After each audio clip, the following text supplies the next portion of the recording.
ગ્રાઉટ પંપનો ઉપયોગ કરવા માટેની આ ક્રમબદ્ધ માર્ગદર્શિકામાં સ્વાગત છે. ગ્રાઉટ પંપ ઝડપથી ખાલી જગ્યાઓ ભરે છે અને માળખાને મજબૂત બનાવે છે. તેઓ સમય બચાવે છે અને મજૂરી ખર્ચ ઘટાડે છે.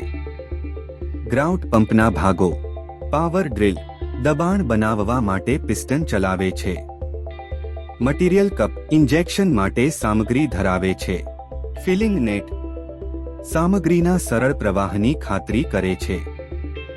હાઈ પ્રેશર ગેજ સિસ્ટમ દબાણને માપે છે.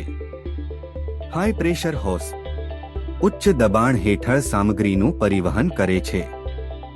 પિસ્ટન સામગ્રી પર દબાણ લાવે છે. ગ્રીસી હેડ લ્યુબ્રિકેશન અથવા ચીકણી સામગ્રીઓનું સંચાલન કરે છે. સ્વિચ વાલ્વ સામગ્રીના પ્રવાહને નિયંત્રિત કરે છે.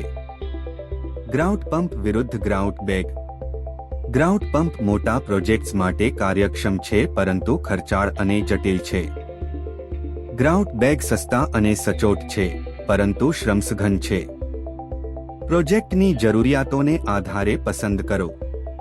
અનુસરવા માટેની સલામતી સાવચેતીઓ: સલામતી ચશ્મા, સલામતી મોજા, ડસ્ટ માસ્ક, સલામતી જૂતા. ટૂલનો ઉપયોગ કેવી રીતે કરવો? ખાતરી કરો કે ગ્રાઉટ મિશ્રણ સૂચનો અનુસાર તૈયાર કરવામાં આવ્યું છે. ગ્રાઉટ પંપને કાર્યક્ષેત્રની નજીક મૂકો અને તમામ જોડાણોને સુરક્ષિત કરો. એર પોકેટ્સને દૂર કરવા માટે પંપને ગ્રાઉટથી ભરીને પ્રાઇમ કરો. નોઝલને પ્રારંભિક બિંદુ પર મૂકો. પંપ ચાલુ કરો અને ગ્રાઉટનો સ્થિર પ્રવાહ જાળવી રાખો. પ્રેશર ગેજને ભલામણ કરેલ રેન્જમાં રાખવા માટે તેનું નિરીક્ષણ કરો. વિસ્તારને સમાનરૂપે આવરી લેવા માટે નોઝલને વ્યવસ્થિત રીતે ખસેડો. જ્યારે થઈ જાય ત્યારે પંપ બંધ કરો. જાળવણી ટિપ્સ: દરેક ઉપયોગ પછી સળિયા સાફ કરો. ક્ષતિગ્રસ્ત સળિયાની તપાસ કરો અને બદલો.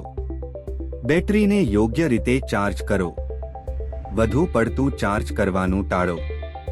મશીનને સ્વચ્છ અને સૂકું રાખો. કેસનો ઉપયોગ કરો. આભાર.